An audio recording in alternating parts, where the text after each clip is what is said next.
So we've got people here, so we might as well start. I'll help to Okay. fill in as much as I can fill in.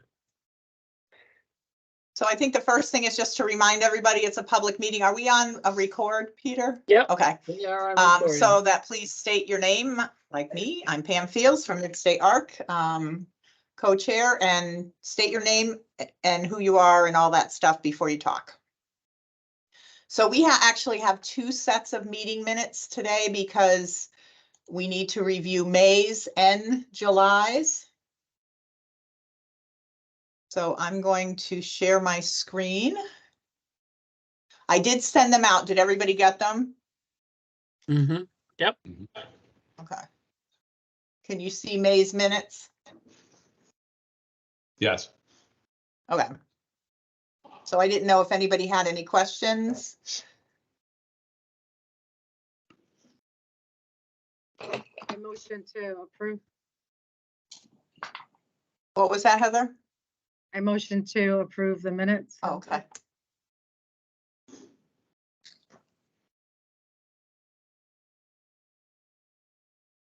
We have a second? Second. That Peter? Yes. Peter E? Yes. Okay. Any questions, conversations?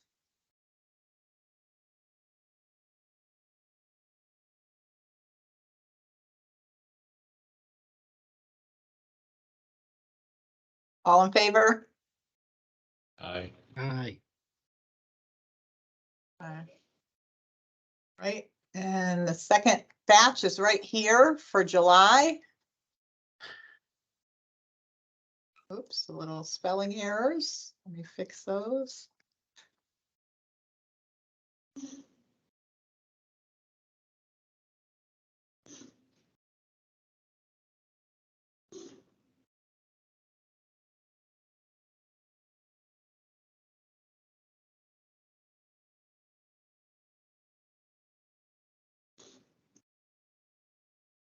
Do we have a first? I motion to approve the minutes.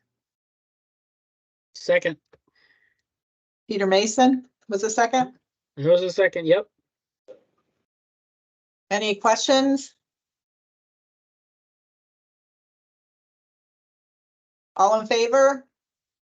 Aye. Aye. All right. Perfect. Meeting minutes. The next was the update from Deloitte, but we don't have them, so I don't know, Peter, if you're gonna wing it, and I'll take us off share while we're talking. I'll try. So, I've been on vacation it's almost like for 2 weeks, so I'll try to remember what happened. So Deloitte has been working on a couple things. One of them is the technical assistant meetings. They've had a number of meetings with providers. I think it's been over the last month. Let's see, over the last month, if I can see. 1, 2, 3, 4, 5, 6, 7, 8. There's been about 10 providers who have gone to the technical assistance meetings over the month. They've changed the date. Before they were doing it on a Friday afternoon, so we had them change it. So now it's on a Tuesday. Sometimes it's in the morning and sometimes it's in the afternoon, just to try to shake it up a little bit so that people knew, so people could try to choose the ones that they could meet. We didn't think a Friday afternoon in the summer was going to be very productive. Right. So I know they've been meeting with that. At this point, we have 2 additional plans that have been submitted. And we're working through that process in terms of working with those providers in terms of making sure that we're all in agreement of what actually is looking for and all that. We also have, there's been 2 providers that want to expand what they're actually doing. So they're trying to increase their amount. We have one that's been put in or is about to be put in. That's now we have a plan A and a plan B. One's residential, one's day. And instead of having them put in a whole new plan that incorporates it, we've kind of put it as A and B, but consider it as still as one plan. We have been working through some scenarios with providers, issues had such as project search and what parts are, which parts are incentivized and not. We're working through what, with the Appendix K, we have those 4 objectives that we're looking at. And so now we're trying to come up with some requirements in terms of that, of what that looks like and how that would come out. So for example, if a program says that they're looking to delete or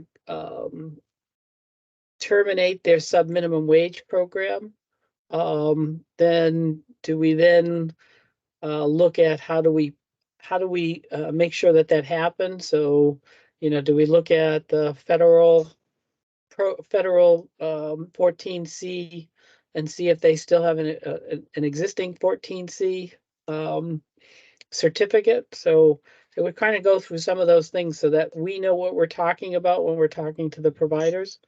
We're now in the process of the 12 agencies that submitted of doing a revision to their approval letter, because now that with the new Appendix K, there's additional money that's available. So for example, all the agencies would receive money based on their approved plan. So they have an approved plan, so then they would get additional money for that. And that's broken down between how many programs that they're looking at revising. So I don't have the numbers off me. I think it's so I can't even remember now. It's been a long time. Anyway, so we're trying to work through that. And we've got through the process of the authorizations on our end to make sure that that's running smooth, so that providers get paid in a timely manner.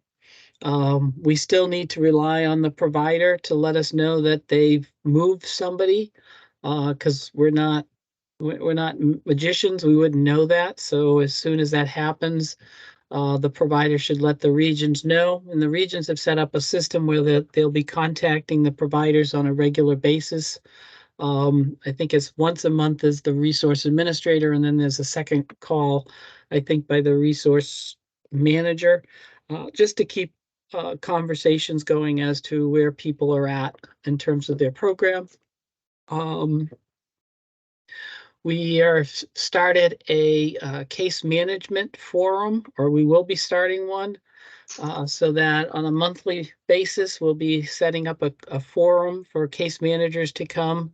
There'll be initial topics that will be talked about, but then there's also going to be a question and answer part so that we can keep on top of issues that case managers have. As I said before we started, for those who weren't here, we're committed to try to make sure that we're reaching all the different pieces of DDS. And so we have Gunnar Abrahamson, who has been designated as the person who will be overseeing ARPA once I leave. So we're working together. So he's designated to do the training for quality assurance directors, staff, licensing, training. We're also bringing nursing into that. because we're trying to make sure that we're going to hit the different issues that are going to be out there as we're moving into this world of supportive housing and more independence, and so that everybody gets an idea that this isn't the same as living in a CLA or a CRS, and there are going to be changes. And as people have more independence, they have more choice, they have more things that will need to be resolved as we go into this. And so Gunnar at this point has set up, he's setting up meetings with each of the groups, just to small groups, just to find out what the issues that they have. And then he's going to put that all together, and then they're going to have a big presentation for all the staff in those groups. When we were talking earlier, Pam, about talking to the quality people, this fits right in as to how we're going to do this. We're trying to figure out in terms of training. The training says, so you're going to give us a curriculum step. And it's like, no, this is where we're going. DDS is moving in this direction. It needs to be incorporated in everything we do, so that as you're talking about whatever the issue is, STEP isn't this sideline thing. It's just going to be the new way of how things happen. And so it's trying to get that message out to people. And so far it's been well received. We came up with an issue last month, and an agency who runs a CRS wanted to train or provide education to this individual on using a MedMinder. So the problem with that is, who fills the MedMinder? Now, you and I think, to me, that would be easy. Yeah, so the nurse goes in there. Well, no, you can't do that, because the nurse can't do the MedMinder. You'd have to bring in a visiting nurse to do it, or another outside group. And so we had to sit there and work with our licensing director or our nursing director. So what can happen is the individual can fill it themselves, and somebody can observe them, but the staff themselves can't do it themselves. So they can only help that individual do that. Now, once the person's on their own, then the nurse can do it. So some of these real weird things that we have to deal with is some of the things that we're finding. So as you're talking about this, Pam, with supportive housing, these are the other things we're seeing as we're moving people out. How do we set up our system? And we know that nursing are the best people in the world, but they're not the most flexible. And because this is how things are been set up, so that people don't that something doesn't happen to the individual. But then when you're trying to move that person along, those things can get in the way. So once again, it's one of the reasons we're trying to pull everybody in, because these little things, as you're going through, are going to start delaying people moving out, because we don't have all these pieces together. And so we're working through it. It's a whole different mind change that we're doing. And working through this, with everybody is going to be the only way we're going to get through this. So. And Peter, just to add to that, when you were saying that a visiting nurse, or the person had to do it themselves, I know we use Hancock's Pharmacy, and a lot of agencies through Connecticut use them because they've really built their services around the IDD world. They would fill those also. Yeah. So Yeah. the pharmacy could, if you work with different pharmacies, they can fill them too. Yeah, and So it was just to interesting throw that in because there. the agency that was doing this, they had a specific MedMinder that they had, that they wanted to use. And it was almost like you would pour all the pills in and then then you program it, and then it would just come out with the press of a button would come out what you need. And so then it was like, okay, so it was a little bit easier for the individual to do that because it's just Yep. pouring it in. But yeah, but then it That's also then you Olivia, have our to, hero. Yeah, yeah, but then you have to take them for the old ones. You have to take the MedMinder each time it's finished back to the pharmacy to get it done. It's just another step that, you know, if there's ways that we can try to make this easier, it may not be, but that's the kind of things that we're trying to work through. So yeah. And as we move forward, we're going to see more and more of those. So it's going to be so important for all of us to be communicating with each other so that we're not, you know, fixing it here and not letting it know that it needs to be fixed everywhere. right. Well, and what I'm finding is that and I'm sure it's similar with the providers, is, you know, it's easier to do it yourself. It's easier to, all right, I'll just do it myself. And it's easier to do it in isolation. So, you know, if Marrakesh, I'm just going to do this is a lot easier. And so that's our natural tendencies. And so what I'm trying to make sure is that we're continuing to keep the consistency across the three regions. And so we need to keep CO involved as much as possible just to keep the consistency so that we know the South doesn't go do it one way and the North doesn't do it. We have that already. We're trying to see if we can kind of standardize some of this stuff. And it's not easy because each of the regions have their own way of doing it. It works for them. But when you're an agency that's going between two regions, all of a sudden, well, I got to do it this way here and this way here. And we're trying to make sure that that doesn't happen with the step piece, because if this is being incorporated, everybody has to be able to be speaking the same language and doing the same thing. So we're trying to work through that, trying to keep that consistency there. Let's see what else is with Deloitte. One of the things that we're starting to see is that Deloitte's main focus at this point has become towards the technical assistance for the providers. We've got most of the stuff we've got set up in terms of the transition plans, template, uh, the Excel spreadsheets for the budget. So we've got all that stuff. So they're going to start. We front loaded a lot of that stuff in the first year. So this year is going to be more towards the actual writing of the plan. So in terms of what they're doing, it's going to be less comprehensive. One of the things that we're working on, and you gotta, if you think state government's slow, federal government's even slower. We've tried to redo some of the original plan, some of the wording, and it's just a few words, just so that we can contract with Deloitte to establish or reestablish our shared living program.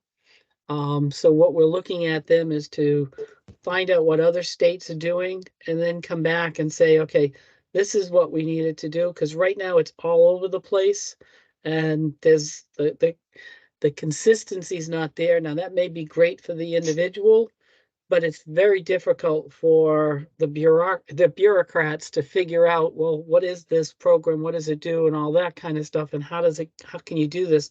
So we're trying to work through the consultant to see how do other states do this so that we set this up so that we can make sure that we're getting the best programs for the individuals in a way that meets the definition of shared living, meets the requirements of EMS and all that kind of stuff. So, but in order to do that, we had to we didn't have to change the actual wording. We had to add wording into our quarterly reports that we do. And so we changed the wording in the quarterly report after the third quarter, which would have been in April. There was an issue between DSS and CMS, and so they never approved the third quarter, and all they had to do is approve the third quarter report and we could move forward. But they never did because they were going back and forth, which we didn't know about. Fourth quarter comes, we put it again into the fourth quarter. And so finally we got something that was from CMS. It was worded in such a vague way that none of us knew whether that they approved it or didn't approve it. It was, so now we've had to go back and just say, can we do this or not? So hopefully we'll get a straight answer out of them. But that's not necessarily the case. So So, Peter, this is Pam from Mid-State ARC. Heather and I and a group of us made a recent trip up to Massachusetts to look at a drop-in center. And while we were there, Heather was talking with this agency that it's a huge provider, Northeast ARC for Massachusetts. It's one of their biggest providers. And she talked with them about shared living, and their shared living was CCH's. So Yeah. we just have to be careful when we talk to them that we're talking apples to apples, because I was surprised at that. I don't know, Heather, if you were, but I was like, wow, that's a CCH, not a shared living. yeah, no, that's what we've been when we did the when we were reviewing CCH, that was what we found, that most of the states call shared living what we call CCH. So we don't know who else does shared living that's not CCH. And so we're trying to figure out, there's a lot of issues that we have, and a lot of it has to do with Department of Labor laws and all that stuff to try to make sure that we follow what needs to be done. And it's what sounds like a very simple and very creative program is very complex. You know that, if anybody, Heather, it's like, it's not an easy thing. And we're just trying to figure out on our way, how do we do this in a way that everybody understands what we're talking about, what you can do and what you can't do. And you're on mute, Heather. Thank you. This is Heather from Marrakesh. Of course, I have to say something if we're talking about shared living. The agency in Massachusetts, they said most of their shared living is in the provider or the shared liver's house, not the person we're supporting, but they do allow both. And just so you know, in our West region right now, we have a gentleman that lives in a home that he owns, his trust owns. It's called a CCH, and it's perfect. And it's shared living, but we call it a CCH in the West region, and they're happy with that, and they do that. And so in that case, I don't think he uses IHS hours, so it's really just a CCH. So the big difference is, in our shared living here in the South region, we do have IHS hours too, because the people living there need that extra support. So it's kind of like a CCH where the individual has control, whether they own it or their family owns it or they rent it. It doesn't even have to, it's not just for people who have and the have-nots. It's for people that could actually rent it, a home, and it's in their name. And the big difference is the shared liver moves out instead of the individual that moves out. And the other big piece is the IHS hours. And I spoke to the Department of Labor, the Federal Department of Labor, Connecticut Department of Labor, and we are 100% fine. We actually had the DOL in Connecticut come, because we've been doing it way before it was called shared living. Mm-hmm. The Department of Labor in Connecticut came because one of our shared living people, we terminated them, and so they wanted to get paid for their overnight shift, and we won that. That was not a big case. They came, they looked at our records, they looked at our agreement, they looked at our lease, and it was not a big deal. I do understand that some people don't want that risk, but it is not a risk. We don't feel that it's a risk. You know, our lawyers helped with our Mhm. agreements. So it does work. It works for us. But you're right, it does have to be simplified. It has to be, but I just know from the phone calls I get from families that shared living for a lot of families is preferable over a CCH because of the ownership and because it's not moving into someone else's family. And Mhm. just as another aside, a gentleman called me a couple weeks ago about shared living. And by the time we hung up the phone, we realized, hey, if you want control of the apartment, you can buy an apartment for your son and it's IHS. And you could do it in proximity of other people, like in a cluster. He's like, oh, I invented cluster. I said, if you want to think you invented it, that's great. But once you talk to families about that, they really, that's what they want. They want that cluster and apartment. So, you know, even instead of shared living for some people, the cluster, you know, shared living supportive housing makes tons of sense. And if we could explain it right to families looking for services, so we don't end up taking them into a group home and then having to move them out. But if you start that way, Mhm. you know, so this gentleman was so happy. He's like, that's what I'm going to do. I'm going to find an apartment for my son and be happy with IHS hours because he doesn't need the other stuff. So, Right.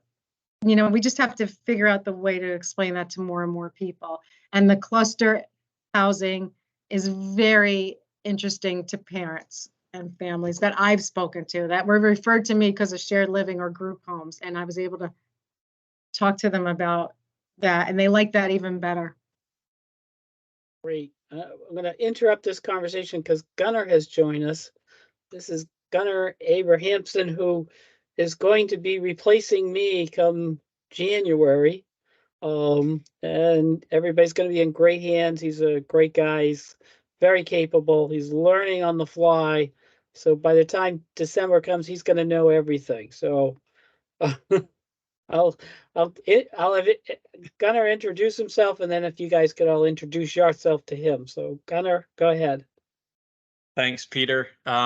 Like Peter said, I have some very big shoes to fill. For those of you who do not know me, and I recognize some of the names on the call, my name is Gunnar Abrahamson. I've been with the department now for a little over 2 years. I was the commissioner's executive secretary before moving over as one of the new ARPA project coordinators. Like Peter said, I have the unique opportunity to train alongside him until his retirement in late December. So a lot to learn, a lot to get started on, and I'm excited to be, you know, a part of this team. So that's my little introduction, and it's great to see everyone. Okay, if everybody could go around and introduce themselves. Hi, Gunnar. I'm Pam Fields from Mid-State. We've met many times before. Welcome to the group. Thank you. Heather? Hi, I'm Heather from Marrakesh. We've met over Zoom or something before. Welcome. Welcome. Good to see you, Heather. Nice to see you. Peter? Peter E? Hi, Gunnar. How are you? I'm Peter Engelbrecht, the residential director at Mark Inc. of Manchester. Welcome aboard. Thank you. Thank you, Peter. Kathy B? I could find my camera. We can hear your voice. We can't see you, but we Okay, can hear well, your voice. I'm Kathy Bobensky. I'm a parent, and Carly is my daughter, and she sometimes participates. Nice to have you on the call, Kathy. Thanks. Kathy C? Hi, Gunnar. It's Kathy Kalo. We've had many meetings together. Welcome, Gunnar. We're happy you're filling Peter's shoes, or trying to anyway, making a good attempt. Thanks, Kathy. Good to see you. I gotta say, Peter. that's a great clock because you're gonna know it's 5 o'clock somewhere. My clock's 1 hour off. It's dementia strategy for my mother. This is Peter Mason again. So to wrap up the shared living piece, there's so many different pieces to it, and I know that there's been some agencies that want to do shared living because it's not licensed, so then they can do CCH without a license, and that's not what we're going to be able to do. As I tell people, if it looks like a duck and walks like a duck, and talks like a duck, it's a duck, and we're not going to call it a different name to skirt issues regarding licensing. Dealing with the licensing issue is a horrible thing. I get it. It's time consuming, but that's in state statute, and we can't go around that kind of stuff. Now, if people want to try to change that um, uh, through the legislative process, that's great. But we're not going to try to put this in a different name in a different way. If we're looking at a program, we want to make sure that this is a separate program. And Heather, I think I'm kind of on the same page with you, is that CCH is owned by the licensee. Shared living should be the individuals, and have that, it should be, that should be one of the line of demarcation in my head. And only under certain circumstances can that be crossed. So, but once again, that's one of the reasons why we want to try to get Deloitte out there and get us the information so that we can work through this. Right now, we just don't have the staff or the time, even for the staff, to do that, because there's a lot of research to it. When we were looking at revising our CCH payment methodology, that took us over a year to do. And if we're trying to get this up and running, we've got some extra dollars we can use through the ARPA funds. That's what we're trying to do. So hopefully, in that particular way, Deloitte will come back into play. And then for McDowell, McDowell's another one that we front loaded the money as well. And they've now been working on a public relations plan, a media plan. And a way for us, how do we continue all this as they start fading out? How does DDS continue with the communication and work to be able to talk to people and stuff? So one of the things we established was the newsletter, and we sent out a newsletter. I think this is the September newsletter, went out late last month or early this month. And that will be our last paper one. From here on, it's going to be electronic. And the reason that's being done is that we want to make sure that the sustainability of it, if we have to go through printing it out and mailing it, that cost is just going to be an extra cost. And someday down the road, it's going to go away, because we're going to hit a budget time and it's going to go away. To do stuff electronically doesn't cost us anything. So that's kind of what we're looking at. Yes, Pam. This is Pam Fields from Mid-State. Peter, are they all also, after you send it out electronically, are you going to post it somewhere on the site so people will know that it's gone out, so they can go in and find it if they don't get one? Yep. Okay. That will be posted on our website. We're also looking at asking people to join into our text program, so that we can be texting people, because that seems to be the wave of the future. And at that point, we could let people know, there's a newsletter coming up and blah, blah, blah. So we're trying to figure out how we do different things through different ways in social media. Heather, did you have a hand up? Hi, it's Heather from Marrakesh. Real quick, I just wanted to thank you, because there was a bunch of rumors like there's not going to be shared living, we're closing it down. So just know that we're still looking at it, because I'm so proud to be from Connecticut that's taking it on. It's a hard thing, a hard nut to crack, but it's a choice that people should have, and we should figure it out. So I'm really happy to hear that. I just wanted to say that. Sure. Okay. Yeah, and it's a program that's not for everybody. And so when the original write-up came, it was like reading War and Peace in terms of, well, you can do this, but you can't do this. It's like way too complicated. No one was going to get that. And so we've had that for like a year and a half, and people have gone through it and tried to make it easier, and they just couldn't do it. So that's why we're starting all anew. So let's see what else. Oh, there's a tomorrow. Today, actually, today we have a launch party for the DDS staff. So this is for 3 of the videos that have been completed. So we're doing it with the DDS staff first to try to get people excited about it.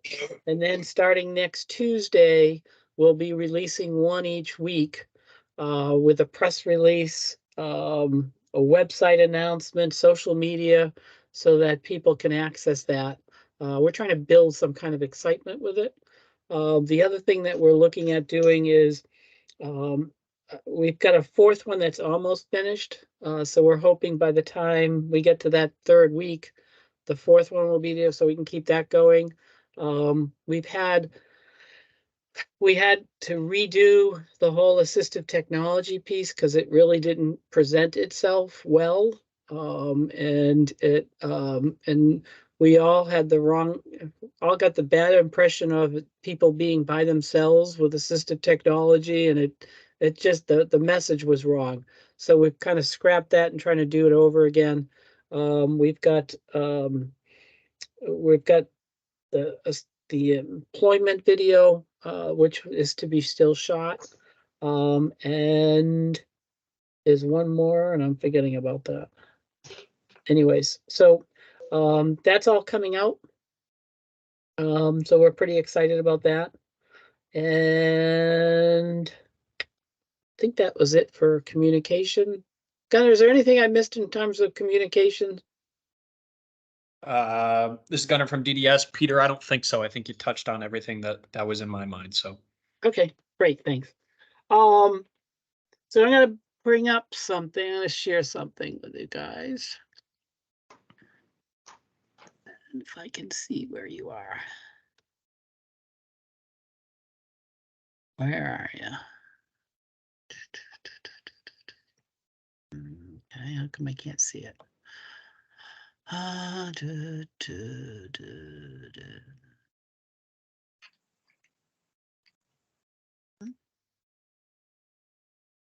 Let me see. Oh, you know why? Because it's not there.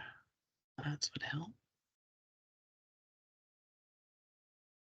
Okay, here we go.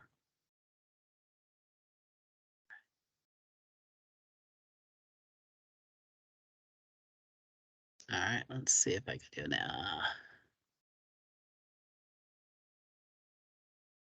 Okay, let me know if you guys can see this. Yep. Yes. So these are the 12 agencies. So this hasn't changed. But the reason I'm showing this is that we're adding a different category now to the individuals that have moved at this point. So you'll see that we've had 7 individuals who have moved from a congregate setting to an more independent setting. There's been 7 of those. And we've had 6 individuals move from a congregate CLA or CRS setting now to their own independent setting on their own. So we are starting down the road. That's exciting. Yeah, it's great to see. And we're hoping as we get these new plans come in, that'll be moving forward. We're looking at for residential, I think we'll be up to 40 with those new plans that we think are going to be coming through. So that would put us at 40% of our goal. So, you know, with all the different people that are out there and all that stuff, I'm hoping we get to that goal before I retire, but you never know. But I just wanted to show you that we are on our way. We've had 13 people move, so I think that's fantastic. So, okay, that was what I wanted to show you there. That's exciting. Is that under the step, right? That's Because under the the next step. is the step. Mhm. The next Yeah, topic goes is this review of steps. So that's under step. Sure, yep. Okay. I'm doing all mine since I'm the one, since I'm doing everybody's here today. Yeah. Okay, so let's try. I want to do this other one.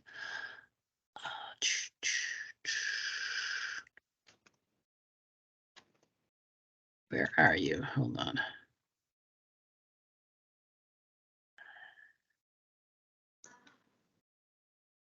where are you?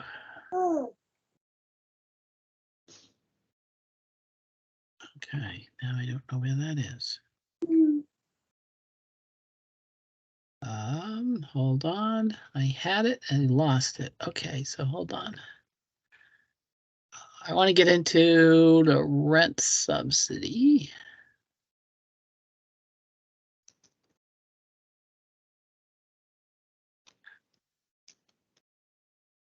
Okay, so let's see.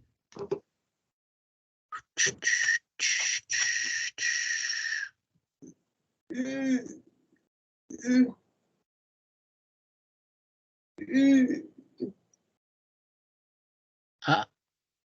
me see if I can get this. Does that? Guys, can you see this? You can see your email. Oh, damn. Let me get rid of that. All right. Get out of here. Where are you? I had it too. Where'd you go? Nothing is easy. Technology is great. It's the good and the bad with the technology. I know. I think if you click that, if you're looking for that memo, Yeah, I think I got it. Hold on. Let me see. And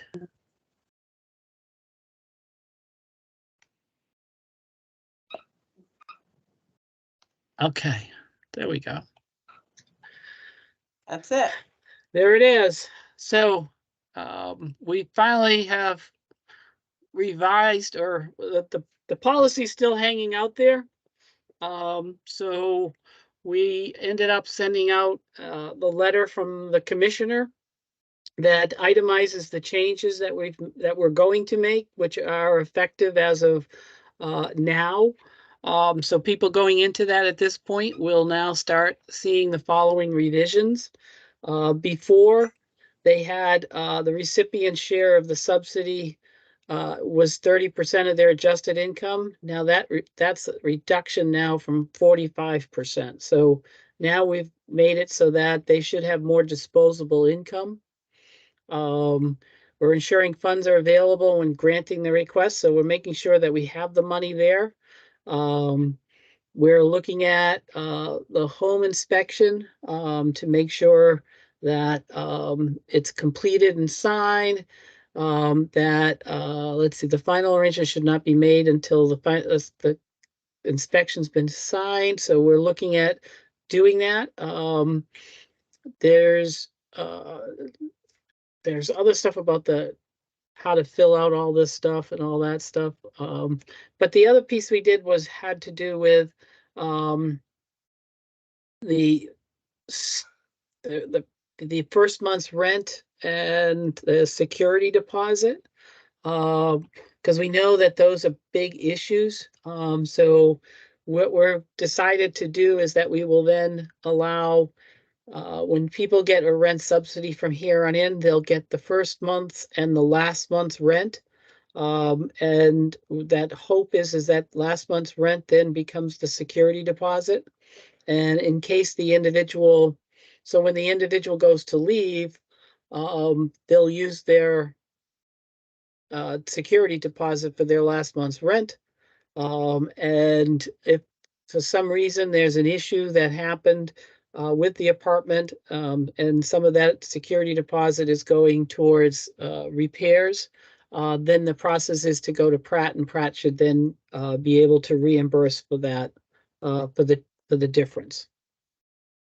So this took us a long time to get to this point, and we're hoping that this starts to make a difference. That's awesome. All right. And that's a direct result of this committee, by the way. We pushed this thing forward. So that's good. That's fantastic. The other thing I was going to share, one more thing. Got a lot of things to share here. Let's see.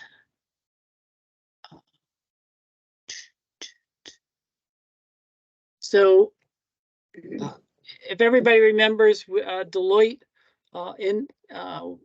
after all their analysis and their research and stuff, they came up with a list of activities and outcomes. And so we've taken all that and made them into action steps. What we had to do is first is look at the ones that we knew we could do within the time period of the ARPA period. So we put that down. So some of these have been, some of them are still put aside, which we will get to. And those that we haven't done, the intention is to go back and get them done. That will be in the final report that Deloitte will be presenting, which should be somewhere around December. But in the meantime, what we've done is we've broken each one out under different categories. So the one you'll see here has the outreach and support, and there's different activities. And what we've done is we've assigned an owner to each activity. And each activity also then has a starting and ending date to it. And Gunnar, who's on our call, is going to be overseeing this, and he's going to make sure that people keep up with this and that we complete all these activity steps before the end of the ARPA period, which is March of 2025. Some will be done earlier, but that's one of the things we're looking at is how do we make sure that this gets done. So I just wanted to show you that we are working through this. And the first meeting, I believe, was last week, right, Gunnar? That's correct. And for the most part, we've got everybody on board. I think we have one of the owners is coming back from a leave of absence, and once that individual's here, then all of them will be up and ready. Some aren't slated to start until next year, but we're working. We've got a whole timeline of all this stuff. So. Let's see. That. Okay, and I think that's all I got. So go ahead, Heather. Hi, it's Heather from Marrakesh. I just wanted to say we had our meeting with the South Region for our plan, and it went really well. And I think my staff know now the marching orders to get the plan, approved. It was really clear. I feel like everyone's now on the same page and saying the same thing. So it's a very different atmosphere. I feel like, it's really clear to us what we have to do to tweak our plan and get going. And it's finally clear. So Good, thank you. good, yeah. It took us a while. Well, and this has not been an easy process, to try to put it in a way that is understandable, that is logical and can actually be done. I know I've been frustrated that we haven't gone quick enough, but sometimes you need to make sure you take a step back to make sure people understand what you're doing. Because in the final piece to this is you don't want people to be put out someplace that's not right for them. I mean, this is also about the individual. So we have to make sure, we had to make sure that all the other pieces we have in place so that, an individual moving out had the protections and the safeguards, and it's a well thought out plan versus, let's just throw them out and we'll get some money out of this. That's so, it's been, and I can't tell you how much the regions have really bought into this. They've really worked they've been working their butts off and getting, people out there and understanding this. So all of it goes to the regions and stuff. We've just been trying to get them, collecting them and making sure everybody understands what we're doing. So.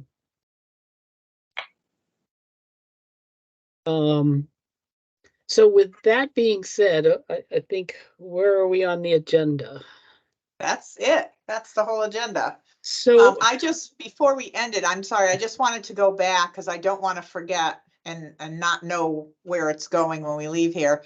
When we originally came on and talked about that topic of meeting with quality, and you were saying there was already a committee in place and we should bring that to them. Yes. So who would do that? Like, who do I check with to see?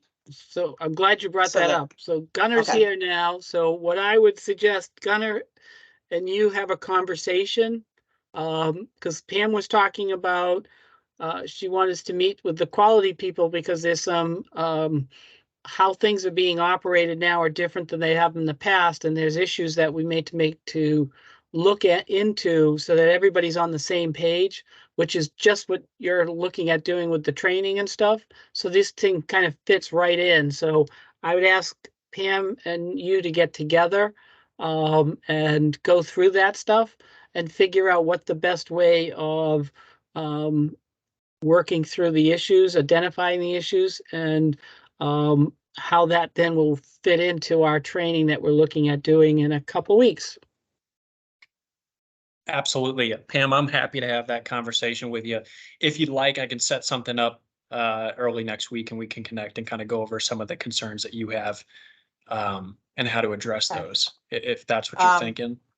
Yeah, I leave for California. I'm in a 2-week training in California on remote support, remote supports actually. But there's a 3-hour time difference. So if we can meet either at 9 or 10 your time, that would give me time to meet before I go into my training. Absolutely, that's fine. So just let me know which day works for you and I'll adjust my schedule. I do All right, have sounds a good. meeting at 10 o'clock on Tuesday already. So that's, Okay. So the last thing I want to talk to you all is about our committee. And at this point, the department, we've gone through all the different pieces to our thing, and now I feel like a lot now is me just telling you guys what's happening. We have an advisory committee that anybody can go on and listen because they'll have all that information there. We've gone through what we thought needed to be changed and what we could change, and I think we've accomplished it. So I know there'll be an email or a letter that will be going out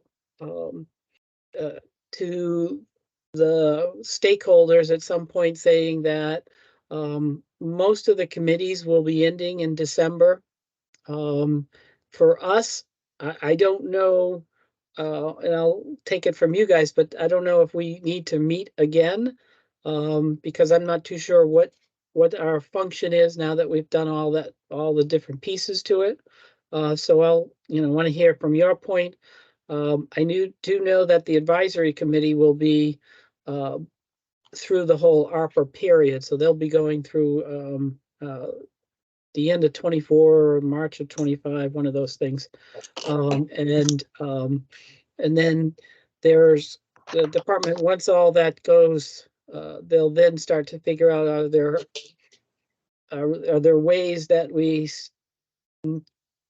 how do we continue with receiving input from the stakeholders and stuff. So I know that they'll be reviewing that at that point, but they kind of want to have a break of all that stuff and then try to figure that out sometime in the winter time. Gunnar will be part of that, I'm sure. So, but I'd like to hear all your thoughts in terms of this committee and whether you think we need to continue with it.